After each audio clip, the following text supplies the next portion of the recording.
Hello, hello, hello, my darlings. It is Friday. Yay! And I graded some papers today. Yay! Listen, it's Friday in Atlanta, Georgia, and I'm just so excited to have another day. Thank you for coming to A Slice of Life. A Slice of Life. And what do we do on A Slice of Life? We super age. Yes, we do. We get older without getting old. If you've been keeping up with me, you know that I'm a 3 times cancer survivor.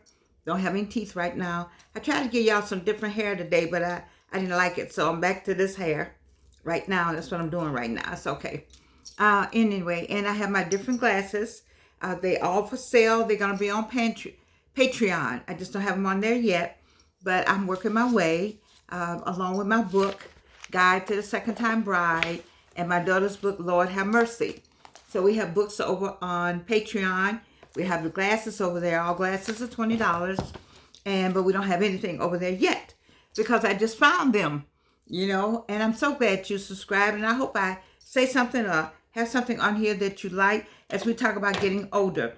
One of the other books I just used as a prop now is This Is What I Want for You. And this is what I want for us, a well-lived life.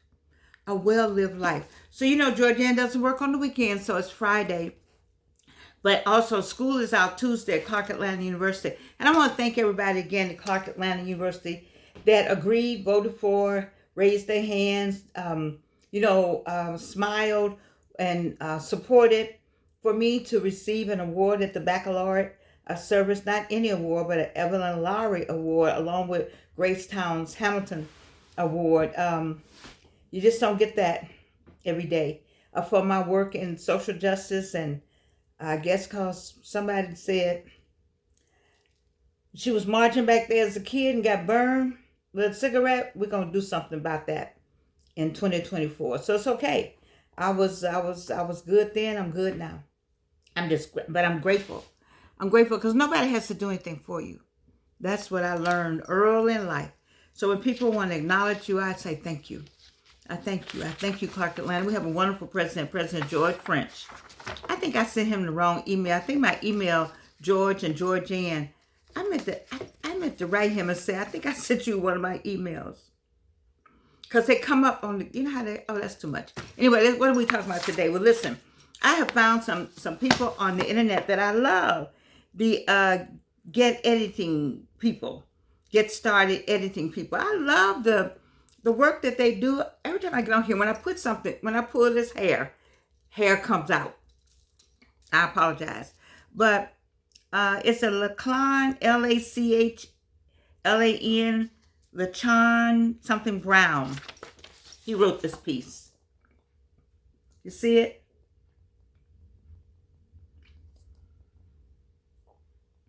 Anyway, I like to find interesting topics because I'm talking to people who are a certain age. We're women of a certain age and people of a certain age, and people who become disillusioned with life in middle age. Well, middle age starts at 50, but I didn't feel middle age at 50, and I hope you don't either. Not 50. Maybe 70, you can start talking about middle age. Because 50 is the new 40, 60 is the new 50, 70 is the new 60, how it goes, and 80, we just whoever we want to be. All right?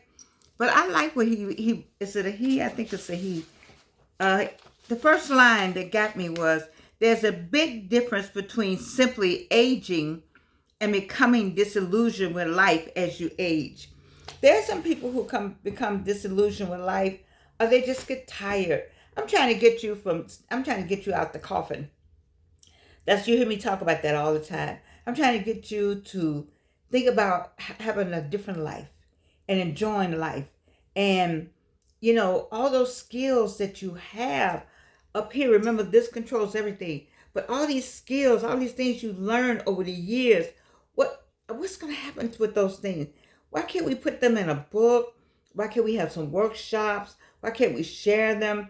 Why can't we write them down? Why can't we start a business with all that stuff?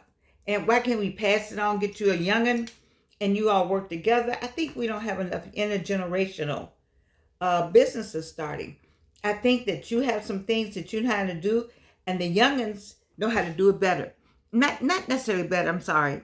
We're better in terms of things are digital now. What you used to do with your hands, they can do like in 2 minutes. And then let's turn that into something. You know, let's improve on the business that you did have. But I like to see more intergenerational. I like to see more of you go get the grandkids and say and talk to them about what you did. Anyway, I got off of what we're doing.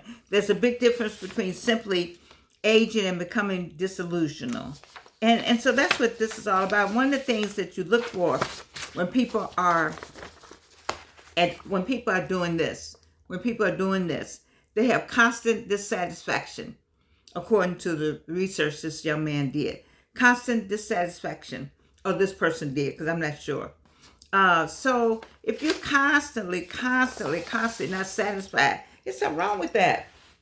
You know, every time somebody says something, you met people like that every time, this is wrong and that. You never hear them say anything good is going on. You know, you're going to stay away from those people. They always got something going on. It's not, They're always dissatisfied. It's something, this person is saying that there's something wrong with them. They become disillusioned when they are constantly in a state of, I don't like this. This isn't right. It's something wrong with that. So he says this person says they may have a great job, a loving family, and all the comforts, but they're constantly discontent, constantly saying, I got everything is right, but have you met people like that? I'm doing all right, but are you kidding me? You're sitting in a lap of luxury. You got everything you need. You're not hungry. The lights are on. Water's flowing. You know, you can go get you a little piece of something out the refrigerator. You can open a can of something. Something.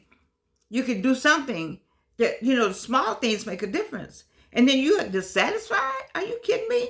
I can show you some things, some people that need some help. The next thing is detachment from worldly desires. I think this person wrote, it's a Buddhist, or maybe it's studies Buddhism. And it says, in Buddhism, we learn about the Four Noble Truths, which we do learn that. And one of them is craving or attachment to worldly desires is the root of all suffering. That is truly one of the Four Noble Truths in Buddhism. We when I was teaching in the classroom, I taught this to my students.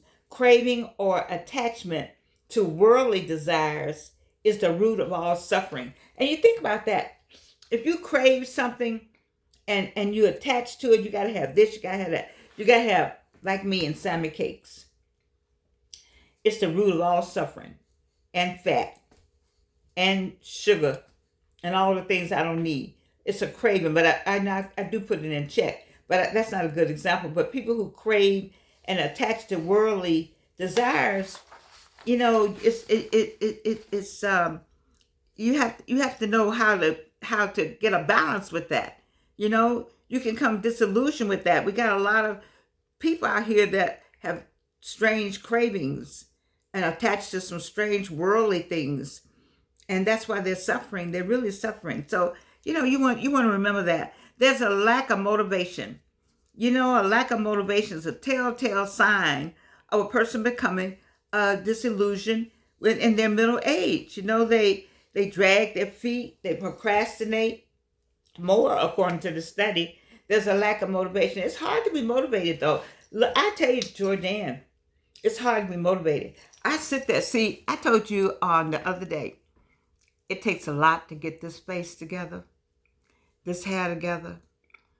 I don't do my nails because I like to play the piano. That's not the reason I do nails, though. Get what ring I'm going to wear. What top am I going to wear? What am I going to put on? It takes a lot to pull all this together. What earrings do I want to put on today? Karen Roach, I like to wear her jewelry. What matches what? Then I want to find this. Did this go with this? All that takes time. I got a meeting. Oh, my class is meeting now. Oh my goodness, I'm late. Anyway, all that takes time. If you see me and I don't look like this, then I'm not motivated anymore. I'm not motivated. You see people just They look like something the cat drug in. They're sitting on the sofa. You go to the house and the same beer can or the same water, the same been sitting there. You know, they lost their mojo. Remember that? The mojo. They lost their mojo. How to get your mojo back. That ought to be a subject just in itself. And the next one was a heightened sense of ego. It's interesting. Here's an interesting thing I've observed over the years. As people become disillusioned with life, their ego seems to grow. We can talk a lot about that.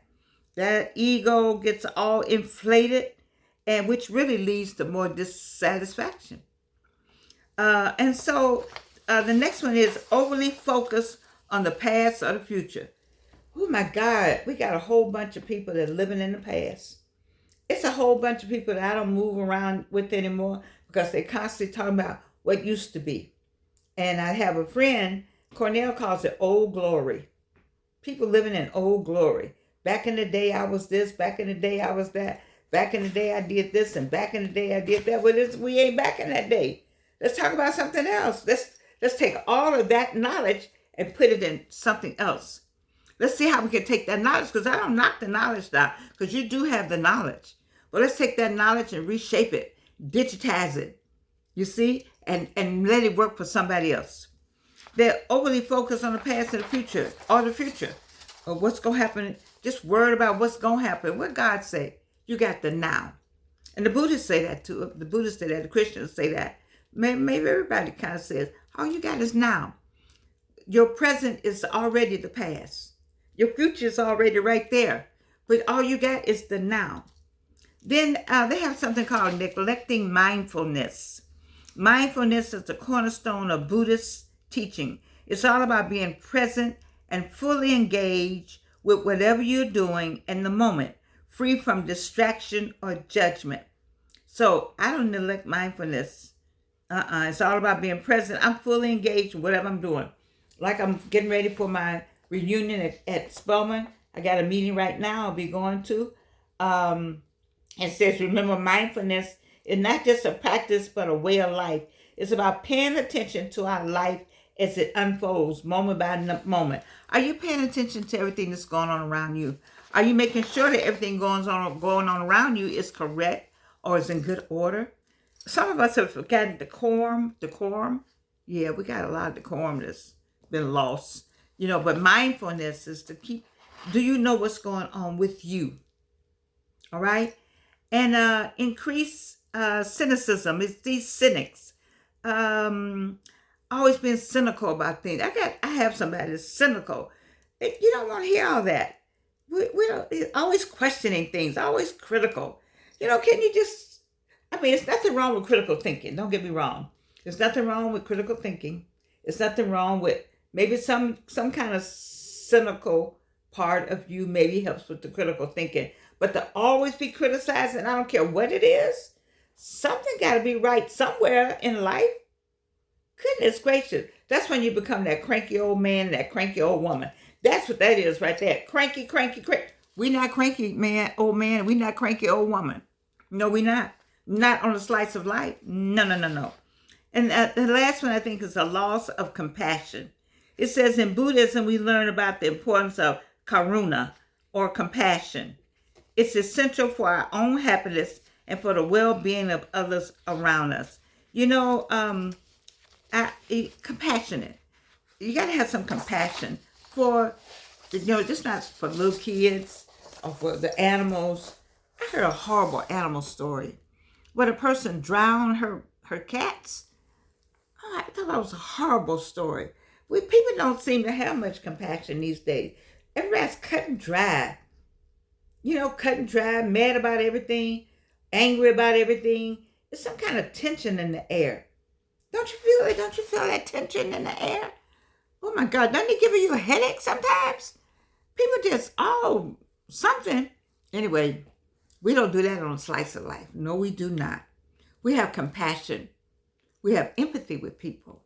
We're compassionate. We love ourselves. We believe in self-help also. You see?